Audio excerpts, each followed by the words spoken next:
For those that don't know, 3 years ago, I went to Medellin for a week and ended up staying for 6 months. And ever since then, I've lived here for the winter months going forward, and I plan to do this indefinitely. In this video, I'm explaining how it happened and why I ended up staying. Okay, my quick backstory is I grew up in New York, Long Island specifically, not one of those upstaters. I went to college in Long Island at Hofstra and I played golf there. After college, I lived in Raleigh, North Carolina for a few years before moving back to New York for a promotion to do enterprise software sales. And that's right when COVID hit. That's when I also realized I did not like living in New York in general, but specifically not in the winter. So I started moving around a little, working remotely, still in my corporate job.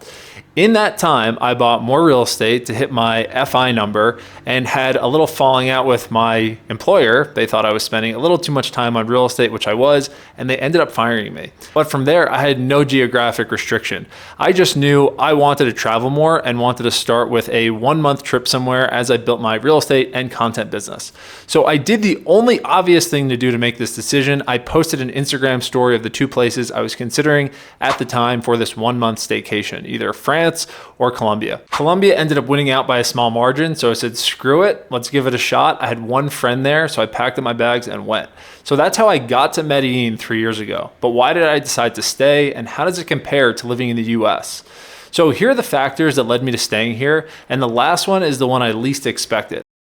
First, it's safe. This is the obvious one, but this is the #1 question I get from people asking about Medellin. People just remember Narcos, Griselda, and Pablo, and what the country used to be. Of course, you can find trouble if you try, but I look at that like any city. I genuinely feel safer walking around Medellin than I do in New York. Maybe I'm crazy, but that's just honestly how I feel.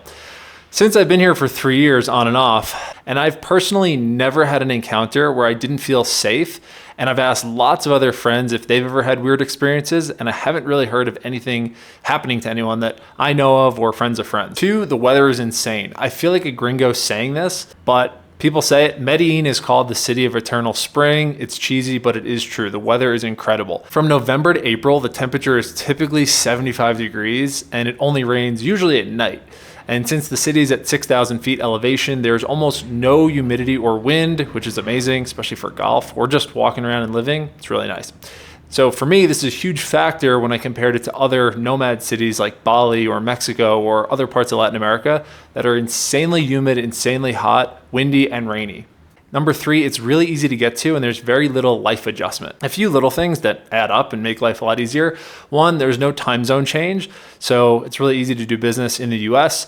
It's also the same outlets for electronics. You don't need adapters. Also, the Wi-Fi is really good, and getting here, it's closer for me to get to Colombia than it is to LA. Also, there are Amazon packages. I know a lot of people don't think this exists, but there are, and if there's anything you can't get, there are ways you can get things here through shippers or other people in the US. As far as getting here, it's very easy. There's direct flights from New York and other parts of the US.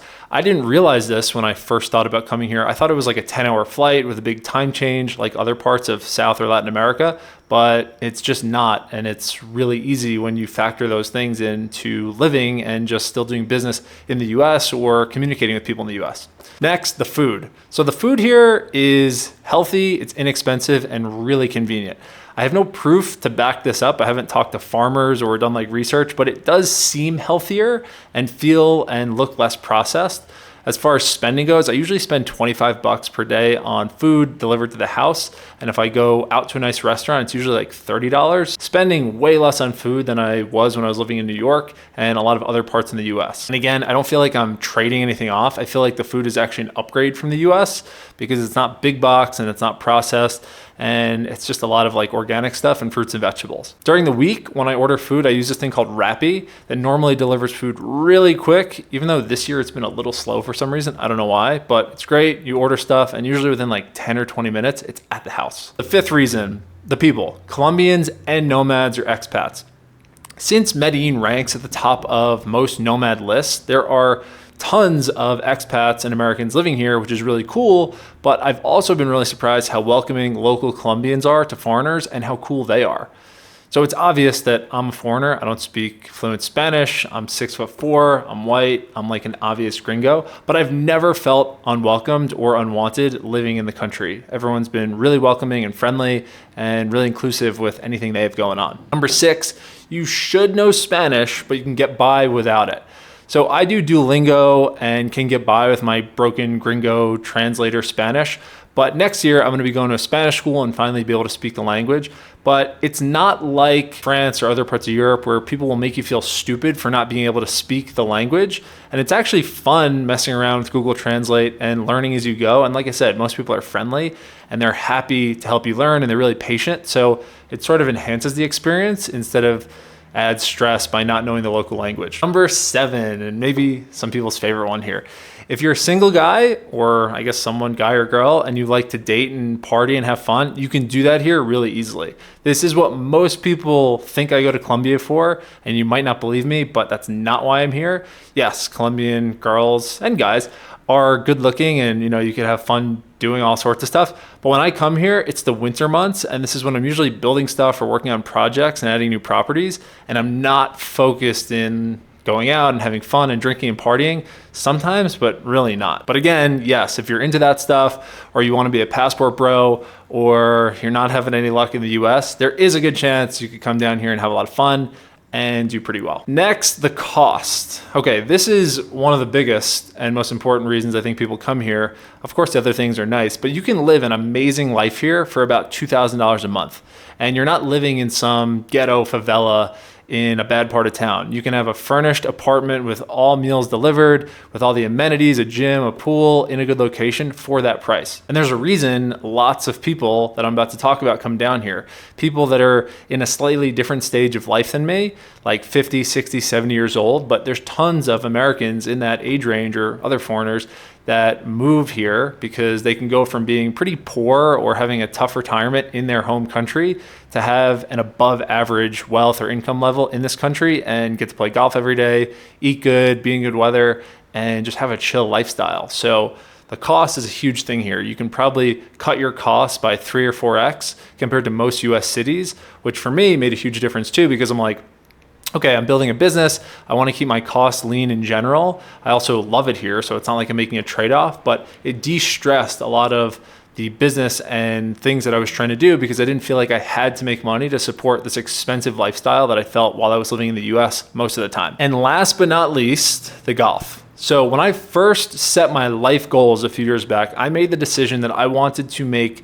money for an actual reason, not just to stare at it in the bank account. And for me, that reason or my why was to play golf, as much golf as I could and as much competitive golf as I could with good equipment and good coaches and be members at country clubs or be a member at a country club and do all those things. And last year I played over 200 rounds and this year I plan to play over 250 rounds. And that's only possible because the golf in Colombia is really good. So in Medellin, there's 3 courses, 2 of them are private, 1 public. Since I'm 30, I could be a member at 2 of them for about $300 per month and play as much as I want for no cost beyond that. And here's what's really crazy compared to the US where caddies are like 100 to 150 a round. Caddies here are about $20 per round and they're great, they're fun, they're chill, and they could also help me learn Spanish. And the courses are really good. Like there's no trade-off here. They might not be the best courses in the world or like US country club, but they're pretty damn good and they check all the boxes that I need to play golf in a beautiful location with good weather and pretty challenging. So those are the reasons, guys. I'm gonna document more of my day-to-day, my specific expenses, how I actually do things, how I make friends. But in general, I plan to do this for the foreseeable future and I recommend it to other people also. It doesn't have to be Medellin, Colombia, but Medellin is amazing. There's plenty of other places. If you have family or friends in other places, check them out. But what I found, especially for people that are starting businesses and that can run things remotely or digitally, it takes a huge burden off to know that your cost to live is so low and you can have an amazing quality of life with very little trade-off. So that's why I'm in Medellin.